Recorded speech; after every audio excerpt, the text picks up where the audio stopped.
yang kemarin diputuskan atau undang-undang teks amnesti yang kemarin diputuskan itu isinya behaviornya itu lebih kepada bagaimana merayu para pemilik dana dan untuk baik itu melalui deklarasi maupun repatriasi dan untuk yang UMKM itu supaya ada pemasukan negara dalam waktu yang benar-benar kalau memang itu dibutuhkan sekarang untuk menggenjot kembali proyek-proyek infrastruktur yang terbengkalai kan mungkin harus dilakukan Bu secara urgensinya kan memang tinggi. Betul, bahwa 2016 ini kita mengalami shortfall penerimaan yang luar biasa dan tetapi kita juga harus realistis ya.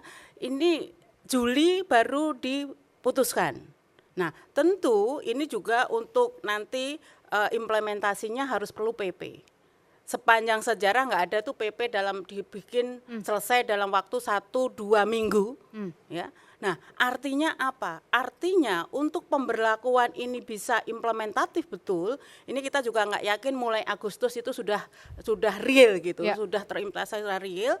Nah, sementara batas dari APBN 2016 itu biasanya pelaporan saja itu pertengahan Desember sudah dilaporkan, artinya penyerapan anggaran ini kan waktunya sudah stuck sekali, kita sudah bekerjaan dengan waktu.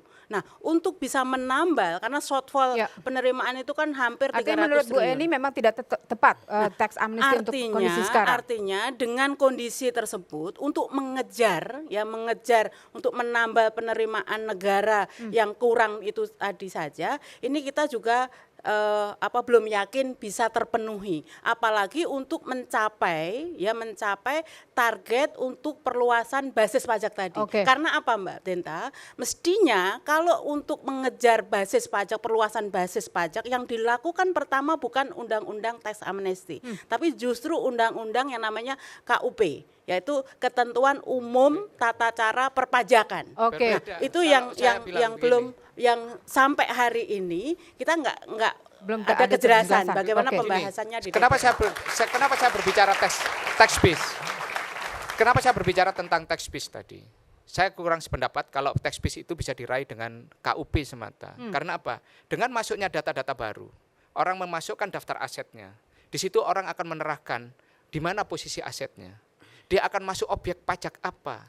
Dia subjeknya siapa? Lebih detail. Yang selamanya ini belum pernah kita miliki. Dan itulah tax base kita. Tax base itu mengenai apa sih data perpajakan kita? Subjek, objek, dan nilainya.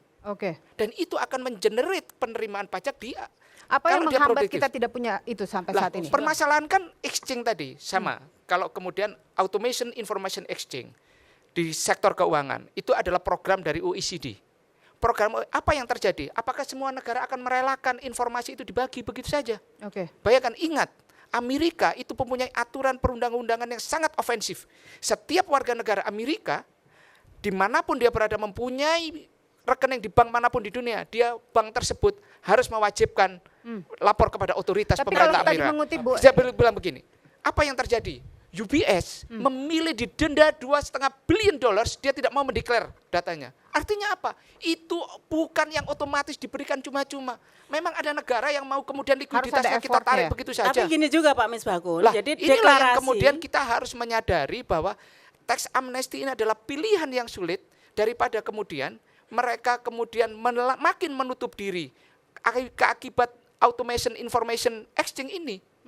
Atau kita memberikan keleluasaan kepada mereka dan negara memberikan silakan Bu Eni.